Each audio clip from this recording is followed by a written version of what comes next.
हा सगळा विषय जो आहे गुन्हेगारी वाढण्याचा, दारू विक्रेते, आकडेवाले, वेश्या व्यवसाय, हा सगळा हार प्रसादून मिळालेल्या एक्स्ट्रा पैशातूनच होतो हे ग्रामस्थ विसरतात। हे दारू पिणारे कोण आहे, ज्यांना फुकट पैसे मिळतात तेच दारू पितात, तेच आकडे खेळतात, तेच वेश्या व्यवसायाकडे जातात। त्यांना ह्या सगळ्या गोष्टीतून रोखायचं असेल तर प्रशासनाला आम्ही जो सांगतो ती कारवाई जर त्यांनी केली तर 2 मिनिटात गलांडे साहेबाविषयी संपन। तुम्ही कानिपनाथ चौकामध्ये पोलीस चौकी लावा साहेब, तुमचा 50% काम कमी होईल। मी दिवसभर तिथे बसल, तुम्हाला वेळ नसेल तर मी दिवसभर बसतो, तिथली गुन्हेगारी तुम्हाला संपवून दाखवतो।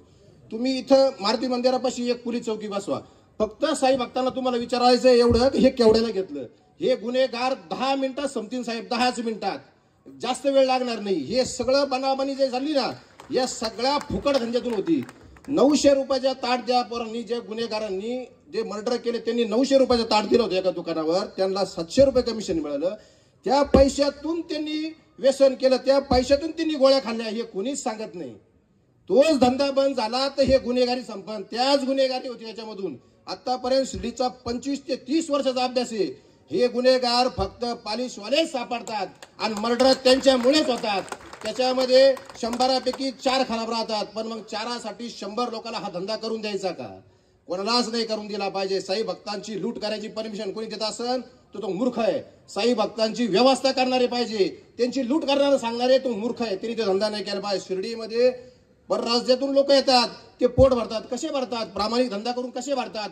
प्रामाणिक व्यवसाय करा, बाबा त्यांच्या पाठीशी राहील आणि आपण सर्व त्यांची पाठी राहील। साहेब तुम्ही 2 ठिकाणी पोलीस चौकी लावा, 100% गुन्हेगारी संपून जाईल। आणि आम्हाला सांगा, मी 24 तास ड्युटी करतो तिथं, 1 रुपया पगार न घेता, फक्त मला काही झालं तर या तेवढं, नाही तर तुम्ही जाईल झोपून माल टाकतील मारून। मी दिवसभर तिथे ड्युटी करतो साहेब। आणि राहिला विषय गांजा बिंजा, काय आमचं काही म्हणणं नाही, कुणी ग्रामस्थ गांजा पित नाही। तुम्ही तो धरला गांजा आणि तो धरला गांजाचं काय करायचं, त्याला दिला परत जाऊ दे, काय हरकत नाही, त्याच्यातून पैसे घेतले, फेकण्यापेक्षा पैसे घेतले ते बरं केलं।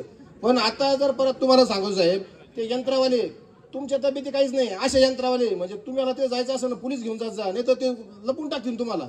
इतके लंगर शप्याचे यंत्रवाले तिथं, म्हणजे मी सुद्धा घाबरतो जाता नाही एकदम। तिथं तुम्ही पोलीस चौकी लावा साहेब, 100% सगळं संपून जाईल।